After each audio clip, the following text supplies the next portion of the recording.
ঠিক ওই মহিলাটা কিছুদিন পরে আল্লাহর নবী দুনিয়া থেকে বিদায় নিয়ে চলে গেছে, আর মহিলাটা কোলে একটা বাচ্চা নিয়ে নবীর দরবারে হাজির। বলো সুবহানাল্লাহ।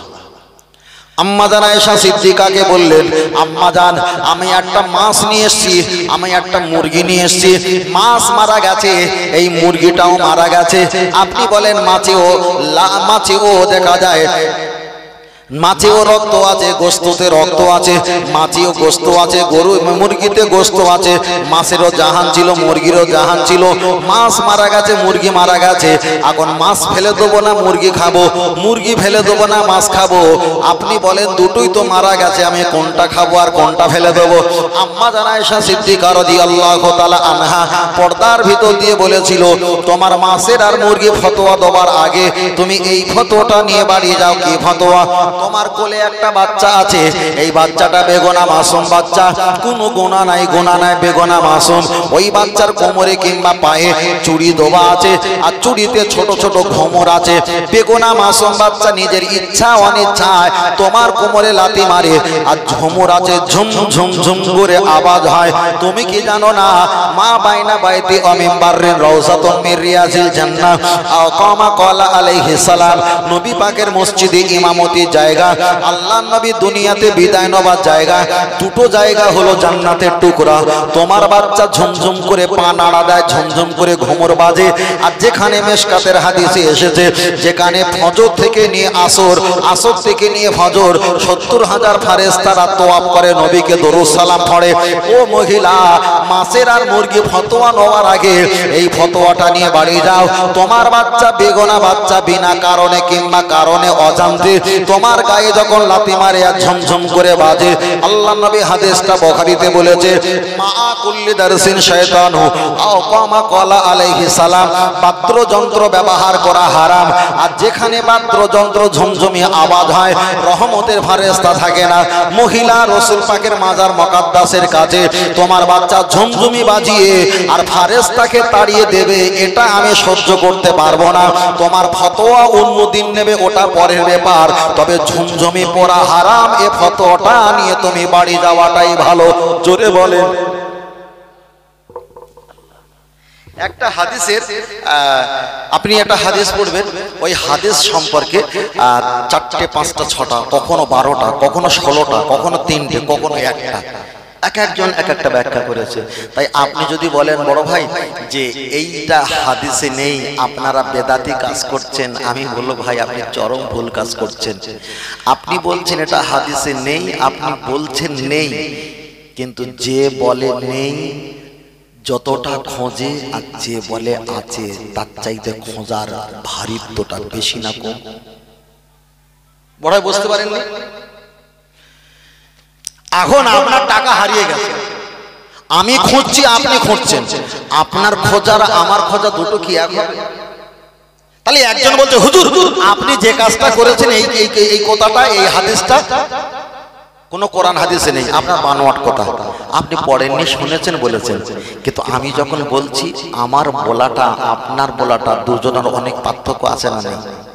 অনেক পার্থক্য। ওই জন্য দাদু ভাই কোনো জিনিস বলবে না এটা হাদিসে নেই, ওটা হাদিসে নেই, ওটা হাদিসে নেই। জানেন, আমি যদি আপনার কাছে ব্যাখ্যা করি আমরা মতানৈক্য পড়ে যাব। আল্লাহ নবী বলেছেন, আন মুখরিজাহুন্নাল হাইয়াজ আও কামা ক্বালা আলাইহিস সালাম। ও মহিলারা, তোমাদের যদি মেন্স ঋতুপতি হয়, তথাপি তোমরা মসজিদে নববীতে এসে নামাজ পড়ো। কি করবে? কাটতে পারবে? হাদিসটা সহিহ, কাটতে পারবে? কাটা যাবে না, কাটা যাবে না। তবে মুহাক্কিকরা ওই হাদিসটাকে রহিত করেছে, কাটেনি। হাদিসটা হাদিসের জায়গায় আছে, রহিত করেছে। কি? এটাই রহিত করেছে। আল্লাহ নবী বলেছিলেন, ও মহিলারা জেনে রেখে দাও, বাইতুন, তোমরা যারা ঘরে আছো, নবী বললেন আন মুখরিজাহুন্নাল হাইয়াজ, তোমাদের যদি মেন্স ঋতুবতী হয় তথাপি তোমরা মসজিদে এসে নামাজ পড়ো। এই হাদিসটা সহিহ, আপনি কাটতে পারবেন না। মুহাক্কিকরা ব্যাখ্যা করে বলেছেন ওটা রহিত হয়ে গেছে, ওটা স্তব্ধ, বন্ধ, ওটা রিমুভ করা হয়েছে একটাই কারণ, তখন তো ইসলাম মুসলমানের সংখ্যা ছিল কম, মসজিদে যদি নামাজ পড়তে আসে ইহুদিরা ঘরে গিয়ে মেয়েদের প্রতি অত্যাচার আর জুলুম করবে, তাই নবী ওদেরকে বললেন তোমাদের মেন্স যদি হয় ঋতুবতী হয় তথাপি তোমরা মসজিদে নববীতে আসবে, অন্তত তোমাদের জাহানটা বেঁচে যাবে, পূর্বে ইসলাম পৌঁছানোটা আমাদের পক্ষে সহজ হয়ে যাবে। তাহলে আপনি এই হাদিসটা পালন করতে পারবেন না। রাসূল তো বলেছিলেন ওটা তখনকার পরিবেশ, এখন তো এ পরিবেশটা নেই। এবার আমি আপনার কাছে বলছি, লক্ষ্য করে দেখা যায় আল্লাহ নবী মসজিদে নববীতে মহিলাদের নামাজ পড়িয়েছে না পড়ায়নি? হাদিস শরীফে এসেছে পড়িয়েছেন। আবু বকর হুজুর পড়িয়েছেন, ওমর ফারুক হুজুর পড়িয়েছেন। কিছুদিন ওমর ফারুক রাদিয়াল্লাহু তাআলা আন পড়াতে পড়াতে তিনি বলেছিলেন সাল্লু সাল্লু ফি বুয়ুতুকুম, সাল্লু মানে নামাজ, ফি মানে মধ্যে, বুয়ুতুকুম মানে ঘর। ও নবীর সাহাবীরা মহিলারা তোমরা আজ থেকে ঘরে গিয়ে নামাজ পড়বে, খবরদার তোমরা কেউ মসজিদে নামাজ পড়বে না। তাহলে নবী বলেছিলেন মহিলারা নামাজ পড়বে মসজিদে, আবু বকরও পড়িয়েছে, ওমর ফারুক কিছুদিন পড়াতে পড়াতে হঠাৎ করে বলেছেন মহিলারা আর মসজিদে নামাজ পড়তে পারবে না। এবার বলেন ওমর ফারুক হুজুর মহিলাদের মসজিদে নামাজ পড়তে বারণ করে ঠিক করেছে না ভুল করেছে? বলে দেন তো, এটা হাদিসে নেই, মুখে যা আসে কার কাছ থেকে শুনেছেন শুনে বলে দিচ্ছেন মওজুদ ভাই আপনি যেটা বলেছেন এটা হাদিসে নেই, তোর হাদিস খুলে দেবো, তোর হুজুরে খুলে দেবো। পড়তে গেলে না দাঁতগুলো বুটের মতো কড়মড় করে আওয়াজ হবে, শুধু মাইকে চিল্লালি হবে না। যে বেশি চিল্লায় আমি জানি, যে বেশি ভাবলে বলে হামসে বাড়া কই নেই হে, কিন্তু স্ত্রীর কাছে 2 মিনিটে খরিদ্দার, বলতে ভাষা লাগে খারাপ, কিছু মনে করবেন না। বেশি মোস্তানি নেবেন না, বেশি মোস্তানি যে যুগে যুগে নিয়েছে সব কটা ভোকাস। ও আমার বাপজিরা, আমি আপনাকে বোঝাতে চেয়েছি, লক্ষ্য করে দেখা যায় আমি আপনার কাছে একটাই কথা বললাম। ওমর ফারুক মসজিদে নববীতে মহিলাদের যখন বার করে দিয়েছে, দুটো দল ভাগ হয়ে গেছে। একজন বলছে নবী পড়িয়েছেন, আবু বকর পড়িয়েছেন, ওমর তুমি কেন পড়াতে বন্ধ করলে জবাব দাও। ওমর ফারুক এক বাক্যে বলেছে যে নবী পড়িয়েছে সেই নবীর কাছে গিয়ে জিজ্ঞাসা করো আমি ওমর ঠিক করেছি না ভুল করেছি, জোরে বলেন। সমস্ত মহিলারা দলবদ্ধ হয়ে আম্মাজান আয়েশা সিদ্দিকা রাদিয়াল্লাহু তাআলা আনহা তানার বাড়িতে চলে গেছে। রাসূল তো দুনিয়া থেকে পর্দা নিয়ে চলে গেছে। আম্মাজানকে জিজ্ঞাসা করলেন, আম্মাজান আমরা নামাজ পড়ছিলাম মসজিদে নববীতে, ওমর ফারুক মসজিদে নববী থেকে আমাদের বার করে দিয়েছে, আপনি বিচারটা করে দাও, কেন নবী পড়িয়েছেন, আবু বকর পড়িয়েছে, ওমর কেন আমাদের বাধা দেবে, মানছি না মানবো না, মানছি না মানবো না। আম্মাজান যিনি 10 লক্ষ হাদিসের হাফেজা, যে আম্মা জান রাতের বেলা নবীকে পেয়েছে, আর দিনের বেলা সাহাবীরা নবীকে পেয়েছে। দিনের বেলা যা জেনেছে সাহাবীরা জেনেছে, রাতের বেলা মুসলা যা জেনেছে আম্মা জান মা আয়েশা সিদ্দিকা জেনেছে। তাহলে দিনের বেলা সাহাবীরা জানলো, রাতের বেলার খবর আম্মা জান মা আয়েশা সিদ্দিকা রাদিয়াল্লাহু তাআলা তিনি জানলো। আম্মা জান আয়েশা সিদ্দিকা পর্দাটা টেনে দিয়ে বললেন, ও মদিনার নারীরা, ওমর ফারুক মসজিদে নামাজ পড়তে বারণ করে দিয়েছে, তোমার নবী যদি দুনিয়ার হায়াতে বেঁচে থাকতেন ওমরের আগে তোমাদের মসজিদ থেকে নামাজ পড়া বন্ধ করে দিতে। মুখ আছে বাড়িতে? তাহলে আপনি বলবেন হুজুর অমুক একজন ডাক্তার বলেছে, অমুক মাস্টার বলেছে, অমুক বড় মুফাসসির বলেছে, অমুক শাইখুল হাদিস বলেছে মহিলারা মসজিদে নামাজ পড়তে যাবে, তো হাদিসে আছে। আপনি হাদিসের মান বোঝেন না, শুধু বলেছেন বেদানা, ওতে দানা বেশি, আর শুধু বলছে আমি অমুক বেশি কিছু বুঝি, ঘোড়ার কিছু বোঝেন। হাদিসের মান বুঝতে গেলে একটা আলেম হতে গেলে নিম্ন সংখ্যা 16 বছর সময় যায়। এখন লেখাপড়ার কোয়ালিটিটা কমিয়েছে, কিতাবপত্র একটু বাড়িয়েছে, একটু মেহনতটা বেশি বাড়িয়ে দিয়েছে, সেখানে 7 বছর 8 বছরে নিয়ে চলে এসছে।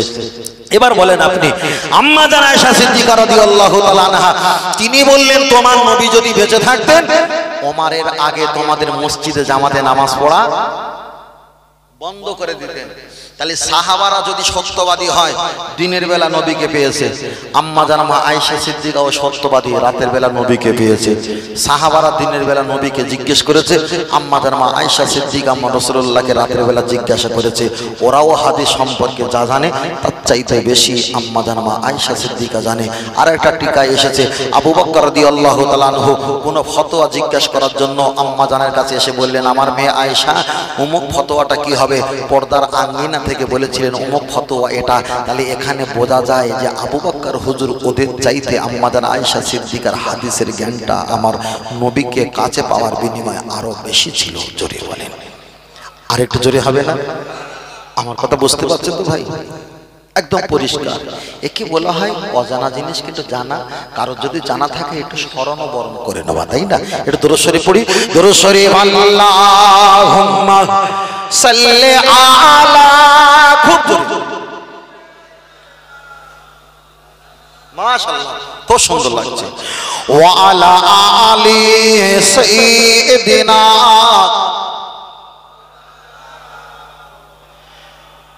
এ জীবনে যাহার জবান নবীর প্রশংসা করে না, সে তো ভাইজান কঠিন দিনে নবীর শাফাআত পাইবে না।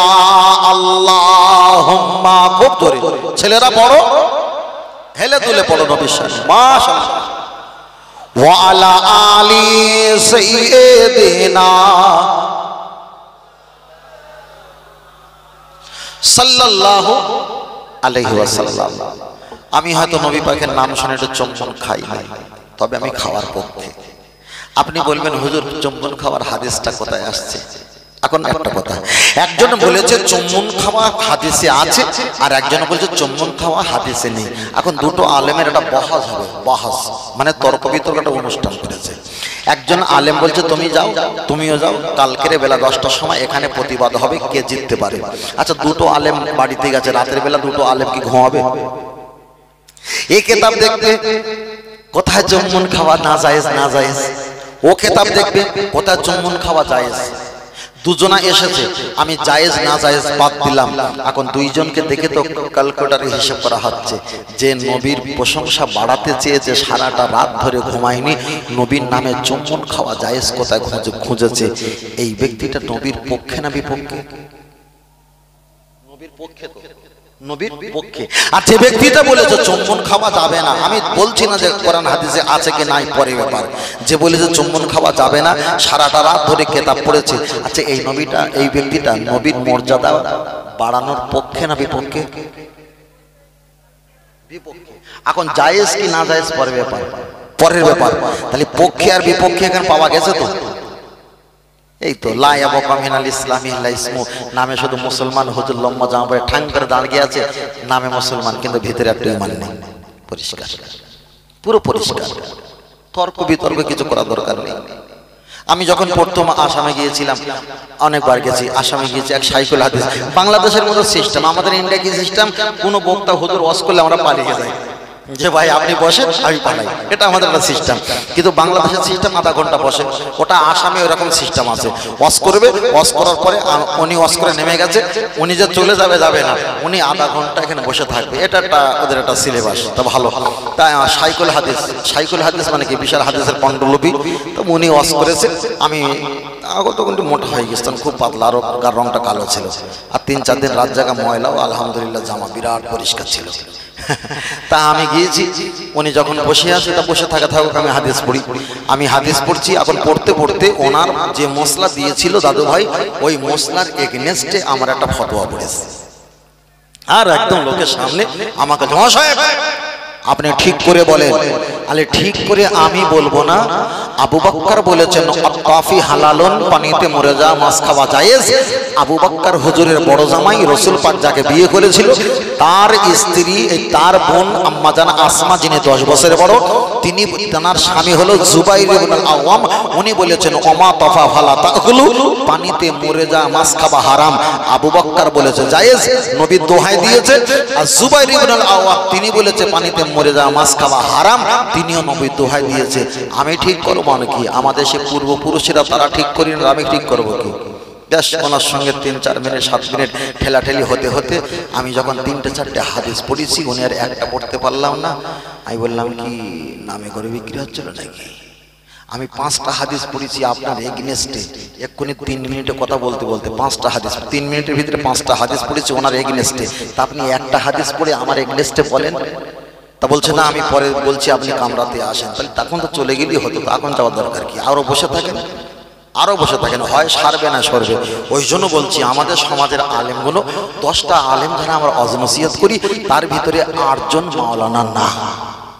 8 জন, আমাকে ক্ষমা করবেন, 8 জন মাওলানা না, যার কারণে আমাদের অজে মানুষ কিছু জানতে পারে না, কিছু বুঝতে পারে না। একটা গজল বলে মানুষ ফেদা হয়ে যায়, মানুষ খুব খুশি হয়ে যায়, তাও গজলটা ভুল। আমি ধরে দেবো করে ধরে দেই। হে রাসূল তোমায় ভালোবাসি, আমি কিন্তু গজলটা বলছি না, শুধু বোঝানোর জন্য বলছি। শুনে, হে রাসূল তোমায় ভালোবাসি, অন্তরে শুধুই মুখে নয়, জান্নাতের আশায় নয় হে রাসূল, জাহান্নাম কেউ ডরি না। চলেন একটু ব্যাখ্যা করি ছোট করে। শুনেছে ছেলেরা কত সুন্দর সুর, কত ভালো মজাদার, কিন্তু ভিতরে কি আছে একটু দেখি। হে রাসূল তোমায় ভালোবাসি, কথাটা ভালো না খারাপ? অন্তরে অন্তরে, মুখে নয়, কথাটা আরো মিষ্টি না, আরো ভালো। তারপরে ব্যাখ্যায়, জান্নাতের আশায় নয়, জাহান্নামকে ডরি না, মানে জাহান্নামকে ভয় করি না। কোরআন পড়ি, কোরআন বলেছে যতই বড় গুনাহগার হও না কেন, লা তাকনাতু মির রাহমাতিল্লাহ, আমার জান্নাতের আশা করবে। বলো সুবহানাল্লাহ। আর ইনি বলছে আমি জান্নাতের আশা করি না, তারপরেই বলছে জাহান্নামকে ভয় করি না। কোরআন বলেছে ওয়া আন্নাল আযাবি হুয়াল আযাবুন আলীম, তুমি যতই বড় হুজুর আর খেজুর হও, আল্লাহওয়ালা হও, আমার জাহান্নাম আত্তাকুল্লাহ, আমাকে ভয় করবে। ইন্নাল্লাহা শাদীদুল ইকাব, আমার জাহান্নাম মারাত্মক, জাহান্নামের আযাব, তাকেও তোমার ভয় করতে হবে। তাহলে কোরআন বলেছে জাহান্নামকে ভয় করো, কোরআন বলেছে আমার রহমতের আশা করো। এ বলেছে আমি জান্নাতের আশা করি না, জাহান্নামকে ভয় করি না। এখন এই ঠিক বলেছে? কিন্তু এই গজল তো সমাজে র্যাম র্যাম র্যাম র্যাম করে বলেছে, হাত মেরে দিয়েছে, ছেলেরা কুঁতকে পড়ে সুবহানাল্লাহ বলেছে, 1 হাত সেলাই করতে গিয়ে 5 হাত ছেড়ে গেছে। কেউ দেখেছে? আমি একটু বলি বলে তাই আবার শুনে লাই। আমার আগে পরে কে আছে বলছে মফিজুর হুজুর আছে 24 পরগনা সুন্দর। আমি তো না শুনে ওয়াজ করিনি। শালা করবি কি? তো ভিড়ে কিচ্ছু নেই, কি করবি? কিচ্ছু তো নেই, কি করবি? কিছুই নেই। গজল তাও ভুল, সালামের জবাব দিচ্ছে তাও বলতে বলতে ওয়ালাইকুম আসসালাম, কিন্তু ওখানে সিনের উপরে এক তাসদিদ আছে, ওই সিনটা হবে দুবার। ওয়ালাইকুমুস সালাম, ওয়ালাইকুমুস সালাম বলতে ওয়ালাইকুম আসসালাম। তা সালামে যদি এইরকম করোনা ভাইরাস হয়, তাহলে যা দিবি সব তো সর্বনাশ। ওই দেখতে পান না সমস্যা হচ্ছে, সূরা ফাতিহা পড়তে পারে না। এই ছেলেটা শুনুনি, সূরা ফাতিহা পড়তে পারে না, কথাটা ঠিক ঠিক। আল্লাহ আমাদেরকে বোঝার তৌফিক দান করেন, বলুন আমিন। চলেন আমি আপনাকে বোঝাতে চেয়েছি, যে কথাটা বলছিলাম কিছু মশলার কথা বলছিলাম, পারিবারিকের কথা বলছিলাম। চলেন এবার একটু মায়েদের দিকে তাকিয়ে বলি। আমরা যখন প্রসাব করি, প্রসাব করতে করতে আমাদের জামা কাপড়ে, পায়জামা কিংবা লুঙ্গিতে, পাঞ্জাবিতে প্রসাব তো লেগে যেতে পারে, এটা তো স্বাভাবিক। প্রসাব যদি লেগে যায়, মশলা হলো এটা, একটা পুরুষের প্রসাব যদি জামা কাপড়ে লেগে যায়, লেগে যাবার কারণে ওটা হলো নাপাক।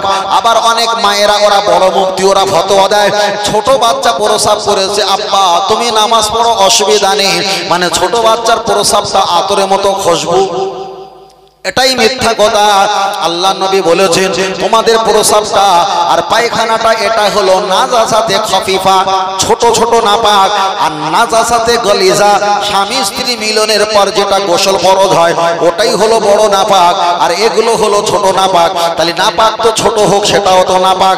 যদি বলেন হুজুর একটু ভালো করে বলেন, একটা শুকর আছে 50 কেজি, ওটা হালাল না হারাম? আব্বা চলে যাচ্ছে, একটু দাঁড়িয়ে থাকেন না, শেষ করে দেবো আমি। তাহলে আপনি দাঁড়িয়ে থাকবেন তো, আবার 2-4 মিনিট পরে আবার বসে পড়বেন। তাহলে দেখা যায় একটা শুকুর আছে 50 কেজি, ওটা হারাম। শুকুরের একটা বাচ্চা হয়েছে 5 কেজি, ওটা তো হারামের বাচ্চা। তাহলে স্বামী স্ত্রী মিলনের পর যেটা নাপাক নির্গত হয়, ওকে বলা হয় নাজাসাতে গলিজা, সবচাইতে বড় নাপাক। আর প্রসাব পায়খানা এগুলো হলো নাজাসাতে খফিফা, ওটা তো হারামের বাচ্চা, হারাম, তবুও তো নাপাক আর নাপাক। মায়েরা ফতোয়া দেয় বাচ্চা প্রসাব করেছে, আব্বা তুমি নামাজ পড়ো, নামাজ হবে। ওরে যদি জিজ্ঞেস করা হয় কোন হুজুর ফতোয়া দিয়েছে, তখন তো বলবে আমার বড় সমন্দির খালাতে বোনের ভাইজির মেজে চাষের দেওরের মেজে ভাইয়ের চাষাশুরের একটা ছেলে হাফেজ হয়েছে, তিনি বলেছে ছোট ছোট বাচ্চাদের প্রসাব নাপাক। আমি বললাম তিনি বেঁচে আছে না মারা গেছে? উনি বলল মারা গেছে। কবরে গিয়ে জিজ্ঞাসা করেছি ভাই ছোট বাচ্চার প্রসাব নাপাক কে পাক তুমি কোন হাদিসে পেয়েছো? বলে আমি জানিনি, আমার দাদি বলতো তাই জানি। আমার দাদি বলতো তাই আমি জানি। চলেন আমি আপনাকে যে মশলাটা বলছিলাম, তাহলে একটা বাচ্চাটা পুরুষের মানে রাজুলুন একটা বেটা ছেলের যদি প্রসাবটা লেগে যায়, ওটা আপনি 3 বার ধৌত করলে পবিত্র হয়ে যাবে। একটা মহিলার প্রসাব যদি লাগে হামসা, তোমাকে 5 বার ধৌত করতে হবে, তারপরে পবিত্র হবে হবে হবে। আমাদের মায়েরা অধিকাংশ ওরা 3 বার গড়ে আব্দুল্লাহ করে ফেলে, এটাই ভুল। যদি বলেন হুজুর ওই ব্যাখ্যাটাকে একটু লম্বা করা যাবে, অবশ্যই অনেক লম্বা, তবে সীমিত করে যতটা বুঝতে পারবো। নবী আদম আলাইহিস সালাম, আম্মা জান মা হাওয়া আলাইহাস সালাম জান্নাতের ভিতরে ছিল। ইবলিস আজাজি জানালা দিয়ে কান্নাকাটি শুরু করে কেঁদেছেন। মা হাওয়া আলাইহাস সালাম তিনি জানলা দিয়ে দেখলো অনেক কথাবার্তা হলো, তানার কান্না শুনে ইনি পাগল হয়ে গেল। ওনাকে খাবিয়েছে, আমি ঘটনা বলছি না, প্রয়োজনটা বলছি। ওনাকে খাবিয়েছে, একবার খেতে তিতো, আর একবার খাবিয়েছে মিষ্টি, আর একবার খাবিয়েছে টক, এমন করে 5 বার খেয়েছে। তাফসীরের ব্যাখ্যা এসেছে নারীরা যখন গন্ধম ফল 5 বার খেয়েছে, ওদের নাপাক পরিমাণটা বেশি। ওরা যখন প্রসাব করবে ওই প্রসাবটা কমপক্ষে 5 বার ধুইতে হবে। ওরা যখন মারা যাবে ওদের কাফনটাও কমপক্ষে 5টা দিতে হবে। ওরা যখন মারা যাবে ওদের কবরটা কমপক্ষে বুক পর্যন্ত খুলতে হবে। নবী আদমের কাছে গেলেন, স্বামী আমি খেয়েছি কবর 5 বার, সর্বনাশ আপনি খান। নবী আদমকে খাবিয়েছেন একবার টক, 2 বার তিতো, আবার 3 বার একটু হালকা করে কোষো ফেলে দিয়েছেন, খেলে না। পুরুষদের প্রসাবটা হয় 3 বার ধৌত করলে পবিত্র, কাপড় দেওয়া হয় 3টে, আবার কোমর পর্যন্ত গর্ত করলে কবরস্থ হয়ে যায়। এখানে আমি বোঝাতে চেয়েছি তাহলে নাপাক হবার এখানে ভাগ আছে না নাই? আর একটুকুনি যাই, বেশি যাব না, বেশি গেলে খারাপ লাগবে। দাদু ভাই বসে আছে। নবী আদম আলাইহিস সালাম জান্নাত থেকে যখন বার হচ্ছিল, মা হাওয়া আলাইহাস সালাম উনিও জান্নাত থেকে বার হচ্ছিল। জান্নাতের পোটের কাছে একটা সাজারা গাছ ছিল, দেখা যায় ওই গাছটার ডগা তিনি টানলেন, টসটস করে সাদা আটা টসটস করে ঝরা শুরু করলেন। আমার আল্লাহ নবী আদমকে বললেন, নবী আদম রে, মা হাজা ওটা কি? আল্লাহ ওটা গাছ কি ঝরছে টসটস করে? আল্লাহ ওটা আটা ঝরছে, কে ঝরিয়েছে? আল্লাহ আমার স্ত্রী ঝরিয়েছে। আমি আল্লাহ কি গজব দেবো? আল্লাহ আপনি অতারা হামনা, আপনি রহমত করো, আপনি গজব দিও না। আমার আল্লাহ বললেন গজব না এক্ষুনি আমি দিলাম না, তবে বিনা কারণে তোমার স্ত্রী গাছের ডগা ছিঁড়ে যেমন আটা ঝরিয়েছে, এর প্রতিশোধ তোলার জন্য আমি আল্লাহ প্রতি মাসে মাসে বিনা কারণে রক্ত ঝরাবো। তাহলে এখানে প্রমাণ হয়ে গেল নারীদের আর পুরুষদের নাপাকের পরিমাণটা অনেক আলাদা না একই? অনেক আলাদা, অনেক আলাদা। শুধু মায়েদের যদি নামাজ সম্পর্কে আর পবিত্রতা সম্পর্কে যদি বলি, অনেক কটা হাদিস পড়তে হবে, অনেক কটা হাদিস। আমারও বলার আর সেই এনার্জি নেই, আপনাদের শোনারও সেই অবকাশ নেই। তার কারণ এখানে শুধু বলতে চেয়েছি, আমরা মনে করি নামাজ হলো, নামাজ পড়লাম, নামাজ হলো, নামাজ পড়লাম, দলে দলে গেলাম, দলে দলে চলে আসলাম, টুপিটা ধরলাম, চিমটি কেটে ফটাস করে পকেটে ঢুকিয়ে দিলাম, চাচা 2টো চা দাও, 2টো রোল দাও, 2টো টোস্ট দাও, খেয়ে নিলাম। এসে গল্প দিই, ভাই এই তো সবে নামাজ পড়ে চায়ের দোকানে এলাম, এ নামাজ 90 বছর পর হারাম করে কিচ্ছু হবে না। মোবাইলে কথা বলছে আর বলছে ভাই নামাজ পড়ে সব করে এখন এলাম। কি করে এলাম? নামাজ পড়ে। নামাজটা যখন মানুষের কাছে বিজ্ঞাপন অ্যাডভার্টাইজ হবে, আল্লাহর কোরআন বলেছে ফাওয়াইলুল লিল মুসাল্লিন, পরে বলা আছে ইউরাউনা ওয়া ইয়ামনাউন, যারা রিয়া অহংকার লোক দেখিয়ে নামাজ পড়ে আল্লাহ তাদের এই নামাজগুলো ইবাদত কবুল করবে না। আগের কথা বলেছিলাম, খারাপ পাচ্ছিলেন, কোরআন থেকে ছোট্ট করে দলিল দিয়েছি, যারা মানুষকে শোনায় নামাজের কথা, নামাজ পড়েছি, নামাজ পড়ে এসেছি, এইরকম লোক দেখানো নামাজ আল্লাহ দরবারে কবুল হবে? নামাজের কথা যখন বলেছি আর একটু ছোট করে বলি। ও আমার বাপজিরা ভালো করে শুনবেন, লক্ষ্য করে দেখা যায় আমি আপনাকে বোঝাতে চেয়েছি আল্লাহ আর নবী পাবে, আল্লাহ আর নবী পাবে। কোথায় গেলে আল্লাহ আর নবী পাওয়া যায়? আমার কথাগুলো খুব ভালো করে শুনবেন। গভীর রাতে আমি আপনাদের বসিয়ে মজা করছি না, আপনাদের নিয়ে আমি ঠাট্টা বিদ্রোহ হাসি ঠাট্টা কৌতুক করছি না। চলেন একটাবার এগিয়ে যাওয়া যাক, কোথায় গেলে আল্লাহ আর নবী পাওয়া যাবে। আপনি যদি বলেন মসজিদে গেলে আল্লাহ আর নবী পাওয়া যায়, তাহলে মসজিদে যদি গেলে আল্লাহ আর নবী পাওয়া যায়, পৃথিবীর যত ওলি আউলিয়া হয়েছে তারা নদীর কোলে আর জঙ্গলে কি করতে গেল? আমাকে জবাব দাও। যদি বলেন হুজুর আমরা তো এটা বুঝতে পারি না, একটু ব্যাখ্যা করে বলো, চলেন আমি আপনার কাছে ব্যাখ্যা করে বলছি। আমার কথাটা আপনি ভালো করে স্মরণে রাখেন। আল্লাহ চায় একদিন আপনার উপকার আসবে। মসজিদে গিয়ে আল্লাহ আর নবী পাওয়া সম্ভব নয়। মসজিদে তো ইবাদত করতে যাবে। আপনি যদি বেশিক্ষণ নামাজ পড়েন জুম্মার দিন, অন্য সময় সমস্ত মুসল্লিরা টাওয়ারের মতো দেখা যায়, গম্বুজের মতো আপনার বুঝ খলিবার মতো বলবে ভাই ইনি তো এত নামাজ পড়ে, এত সকলের হয়ে গেছে, এনার নামাজ শেষ হয় না। বেশিক্ষণ নামাজ পড়লে আপনার নামাজটা নিয়ে সমালোচনা করবে এক। দ্বিতীয় নাম্বার, আপনি যদি তাড়াতাড়ি নামাজ পড়ে বসে পড়েন, আবার নামাজ পড়ে আর একজন বলে ভাই মসজিদে কি করতে এলে, বলবে না? তাহলে তাড়াতাড়ি নামাজ করলে বলবে কিসের জন্য এসেছো, আবার দেরি করলে বলবে সবার হয়ে গেছে এখন চাষার হয়নি। তার ব্যাখ্যা হলো আমরা যদি গাড়ি একটু জোরে নিয়ে যাই, আমাদের বাড়ি থেকে গাড়ি যদি বার করে সময়টা অল্প, আমার যেতে হবে বড়জাগুলিয়া জলসায়, সময় অল্প। জোরে যখন যাব তখন বলবে হুজুর বিরাট একটা দাওয়াত পেয়েছে, ছুটছে শুধু আয় করা ধান্দা। আবার যদি আস্তে আস্তে আসি, হুজুর মনে হয় 3টে ওয়াজ করেছে, টাকা নিয়ে হুজুর আর নড়তে পারে না, তাহলে চলে গেলে তো সমস্যা, আসতে গেলেও নামাজি সমস্যা। এরকম বেশিক্ষণ ধরে নামাজ পড়লে বললে নামাজ আর শেষ হয় না, আবার তাড়াতাড়ি পড়লে বলবে কেন বাবা মসজিদে এলে। আমি আপনার কাছে ব্যাখ্যা করছি, যতটা কথা বলছি বাস্তবিকতা বলছি। এমনি তো ঘটনা বলা সহজ, কিন্তু বাস্তবিক সঙ্গে জোড়াটা হলো বড়ই কঠিন। ও আমার জামান যুবকেরা, আপনি মসজিদে চলে যাবেন। মসজিদে আপনাকে নামাজ পড়তে যেতে গেলে আপনাকে দলে দলে যেতে হবে, দলে দলে আসতে হবে। বেশি কথা বললে বলে নামাজিটা খুব বকে, বলে নামাজিটা খুব বকে। আবার যদি কথা না বলে রেগে বলে মধ্যাহ্ন কথা বলবো না। তো কখনো যদি চুপ করে থাকেন তখন বলবে ছেলেটার খুব অহংকার, কারোর সঙ্গে কথা বলে। তাহলে কথা বললে বলবে বকে বেশি, আবার কথা যদি না বলো বলবে ছেলেটার অহংকার বেশি। আপনি বলেন কোন দিকে যাবে? ওই জন্য আল্লাহর ওলিরা মসজিদে নামাজ পড়েছে আল্লাহ আর নবী পাওয়ার জন্য। মসজিদে ত্যাগ করে ফাঁকা নির্জলা জায়গা গিয়ে আল্লাহর কাছে ইচ্ছা মতো কেঁদে তারা আল্লাহ হাসিল করে কবরে গেছে। জোরে বলেন, কথাটা লজিক আছে না নেই? আছে।